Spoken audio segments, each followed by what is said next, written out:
Hi, I'm Ben Shapiro, and this is Reality Check.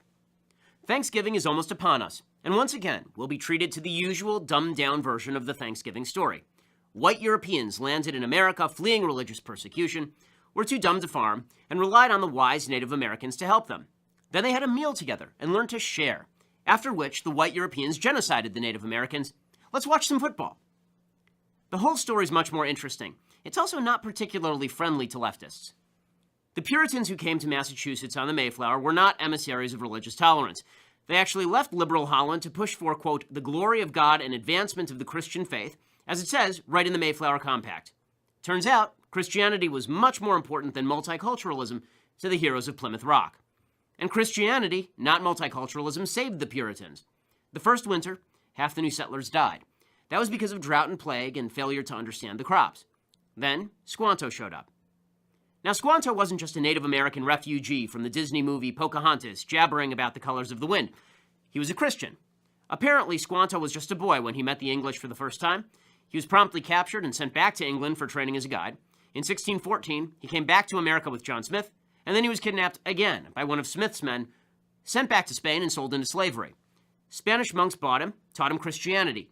He somehow ended up in England, earned the respect of an Englishman who paid for his passage back to the New World. In 1619, Squanto finally went home.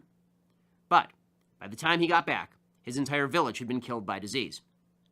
1 year later, the Pilgrims showed up and happened to settle right there in Squanto's devastated village. Governor William Bradford wrote that Squanto, quote, became a special instrument sent of God for our good. He never left us till he died. It was Christian Squanto, not Native Americans generally, who taught the Pilgrims how to farm. With Squanto's help, the Pilgrims survived to celebrate the first Thanksgiving in 1621.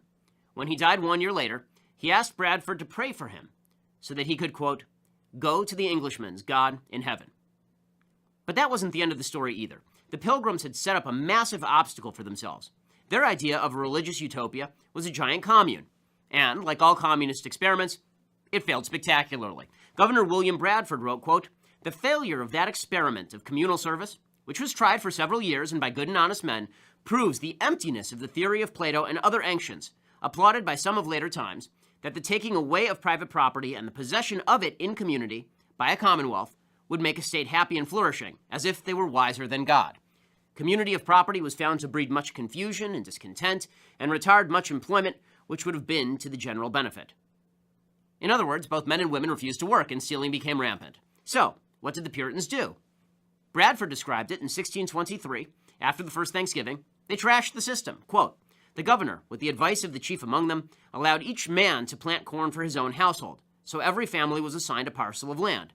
This was very successful. So successful that more than a century and a half later, George Washington explained the legacy of religious purity in his first Thanksgiving Day proclamation. Quote, it is the duty of all nations to acknowledge the providence of Almighty God, to obey his will, to be grateful for his benefits, and humbly to implore his protection and favor. And it is with thanks to God and his principles and the pursuit of his purity that we celebrate this Thanksgiving.